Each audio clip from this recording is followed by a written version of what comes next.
আশ্চর্য ঘটনা, আমেরিকা এয়ারপোর্টে একজন নারী আছে যিনি নাকি টরেনজো নামের একটা দেশ থেকে আসছে, অথচ এই দেশ নাকি পৃথিবীতে কোথাও নাই। এই দেশ নাকি কোথাও এক্সিস্টই করে না। বড় বড় বিজ্ঞানীরা, বিশ্বের বড় বড় বিজ্ঞানীরা টরেনজো নামে যে একটা দেশ আছে সেটা নাকি ওনারা জানেই না, এমনকি তারা দেখেও নাই।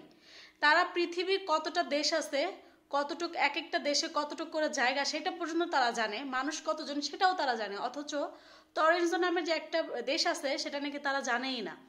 এমনকি যেই নারী এয়ারপোর্টে আসছে আমেরিকা, উনি নাকি জেনে শুনেই আসছে। উনি বললো যে এটা কি আমেরিকা, উনি ইংলিশ কথাও জানে, অথচ কোনো মানুষ, পৃথিবীর কোনো মানুষ টরেনজো নামের কোনো দেশ আছে এটা কেউ জানেই না। পুরো একদম আশ্চর্য। অনেকে তো মনে করতেছে উনিও হয়তো বা এলিয়েন, কোথাও হয়তো গ্রহ থেকে আসছে, কিন্তু উনি কিন্তু একদম মানুষ। আর সবচেয়ে বড় কথা, উনি নিজেও কিছুটা অবাক হচ্ছে যে এই দেশের নাম নাকি ওনারা জানে না, কেউ জানে না। উনি নিজেও একটু অবাক হচ্ছে। আশ্চর্য ঘটনা। এখানে আরো কোনো কাহিনী আছে যেটা অনেকে জানে না, তবে নিউজগুলো এমনভাবে ছড়াইতেছে যে উনি নাকি ভিন গ্রহ থেকে আসছে, সেটা কেউ জানে না। উনি আদৌ মানুষ নাকি, কিন্তু উনি তো মানুষ ভাই, তারপর আপনারা কেন এই কথাগুলো বলতেছেন?